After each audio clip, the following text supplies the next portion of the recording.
पहला सवाल फौज की इंटरनल रिपोर्ट में आया कि अग्निवीर जो हैं उनके बीच में जो जज्बा पहले हुआ करता था फौज में, एक दूसरे के साथ सहयोग करके चलने का जज्बा, देश पे जान कुर्बान करने के जज्बे के साथ साथ एक दूसरे पर जान न्यौछावर करने का जज्बा, किसी कोई अगर घायल हो गया तो किलोमीटर उसको अपने कंधों पर लेकर सुरक्षित जगह पहुंचाने का जज्बा, ये जो सारा जज्बा होता था, फौज की रिपोर्ट ये बता रही है कि इस जज्बे में कमी आई है और क्योंकि 25% ही रखे जाएंगे, बाकी सबकी छुट्टी कर दी जाएगी। आपस में प्रतिद्वंदता और प्रतिस्पर्धा का माहौल अग्निवीरों में बन गया है, जो किसी भी फौज की मजबूती के लिए और मनोबल के लिए अच्छा नहीं। और ये मैं आपको बता दूं कि फौज की सबसे बड़ी अगर हथियार किसी फौज के पास होता है तो उसका मनोबल होता है।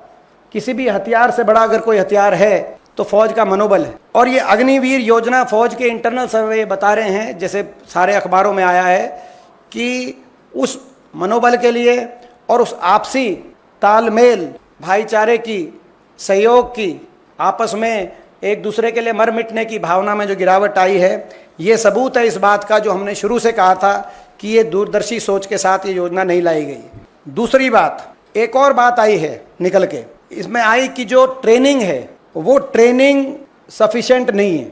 6 महीने की ट्रेनिंग यानी कि 24 हफ्ते की ट्रेनिंग से जो अग्निवीर उनकी जो परफॉर्मेंस है, वो ट्रेनिंग फौज ने पाया है कि वो ट्रेनिंग सफिशिएंट नहीं है और इसीलिए ट्रेनिंग का जो पीरियड है उसको बढ़ाकर 37 से 42 हफ्ते, 24 हफ्ते से बढ़ाकर 37 से 42 हफ्ते करने की बात कही जा रही है। तो यानी कि ये कितना बड़ा घातक ये योजना साबित हुई देश के फौज के लिए। एक तरफ तो पूरी तरीके से ट्रेंड फौजी आपके चीन और पाकिस्तान के बॉर्डर पे खड़े हैं और दूसरी तरफ ऐसे अग्निवीर जिनको पूरी ट्रेनिंग भी नहीं आपने दी, उनको उनके मुकाबले में खड़ा करने का काम आपने किया है। जो आज आपकी देश की फौज का इंटरनल सर्वे ये बता रहा है कि जो ट्रेनिंग की जो बात है, ये ट्रेनिंग की बात कहीं ना कहीं इससे नुकसान हुआ है।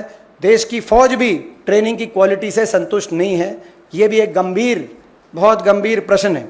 इसके साथ अगला सवाल जो इस रिपोर्ट्स के माध्यम से आया है कि भारत की लॉन्ग टर्म डिफेंस प्रिपेयर्डनेस को लेकर है, राष्ट्रीय सुरक्षा के लिए देश की फौज की जो भूमिका होती है और उसका जो फौज का जो स्तर होता है उसको लेकर है। जो टेक्नोलॉजी इंटेंसिव सर्विसेज है, ये भी हमने ये पॉइंट आपके बीच में रखा था कि उसमें जो सीनियर टेक्निकल पर्सनल जो फौज को जरूरत होती है, अग्निवीर क्योंकि सभी अग्निवीर के माध्यम से आ रहे हैं, उसमें बड़ी शॉर्टफॉल आ चुकी है फौज में।